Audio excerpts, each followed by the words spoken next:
Well, good eve. Maraming na-disappoint kanina. Kasi expected nila madadakip na itong si Pastor Kibuloy sa kanyang pinagtataguan sa kanyang kingdom. Ngunit yon ang latest news, hindi siya na huli. Okay, so tuloy naisip ko itong yung tunnel o kaya underground. Okay, kasi parang umuuso na ngayon ito, lalo na dito sa Pilipinas. Okay, so imagine yung mga buildings daw ng mga Chino na ginagamit sa Pogo operation ay may mga underground na tunnels. Okay, so yan. Tuloy, kung tingnan mo yung history, ayon sa ulat, itong mga Katipunero ay may mga tunnels dyan daw, dyan sa Cavite, sa Bulacan, and so on. Kaya, yan, hindi sila basta-basta na natalo ng mga Kastila at later on ng mga Amerikano. Okay. Pagkatapos during World War I, may mga tunnels din. Although usually ginagamit yung mga trenches. Yan, that's history. Mga trenches, yan, sa kabila, trenches ng mga allies. Pagkatapos doon sa isa, trenches ng mga German at ng kanilang mga kaalyado. Okay.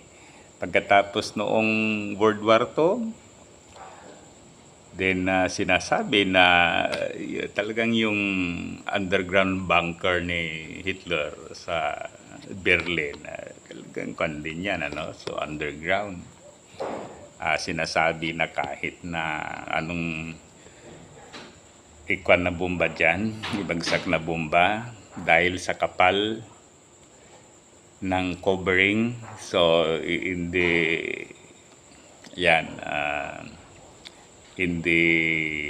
ma-endanger si Hitler at ng kanyang mga kasama.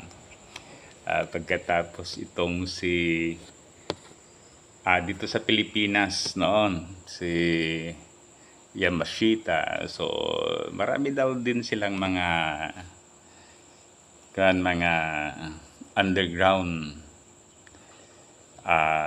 tunnel. In fact, sinasabi na yung mga Yamashita treasures ay ganyan sa mga underground tunnels. Okay.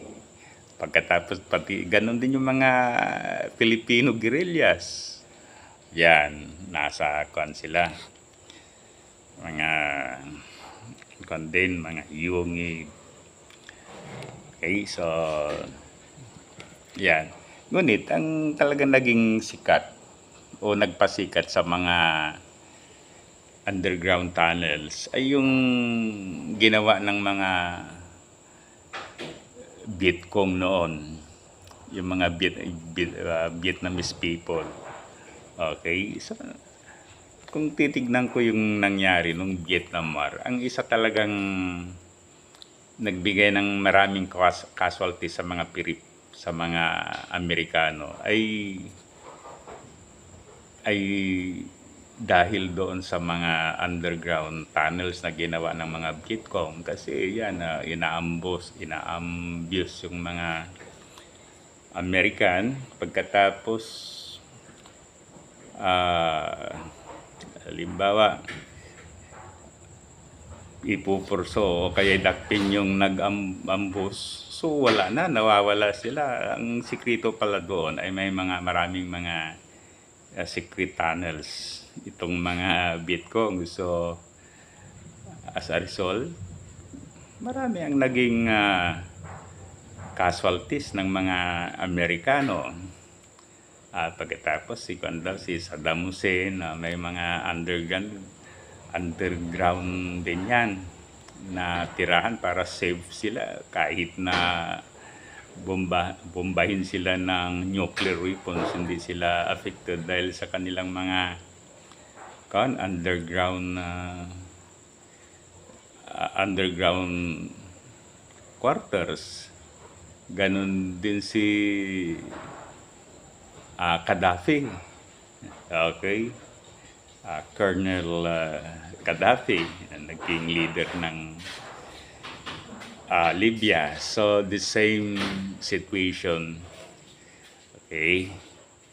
Pero, going back sa Washington DC, malamang talaga may mga tunnels dyan na kahit bombahin ng nuclear weapons, pag nandyan ka, you will save. Okay, kasi dyan ang President of the United States, talagang ang kanyang security ay paramount importance sa mga American people. Okay, ganun din siguro sa Russia. Ayan, may kanya pagkatao itong si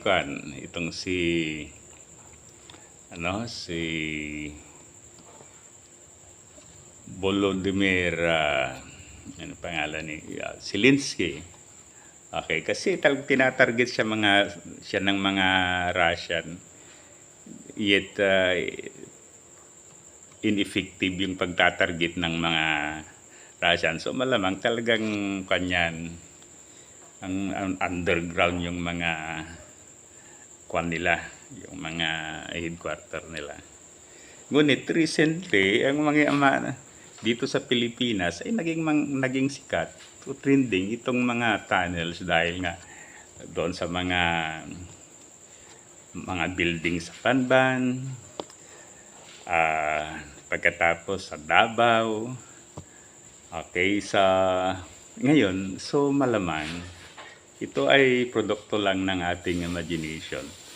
Yang si Pastor Kibuloy, siguro nakuan din yan sa tunnel din yan sa Davao, kaya hindi siya mahanap-hanap.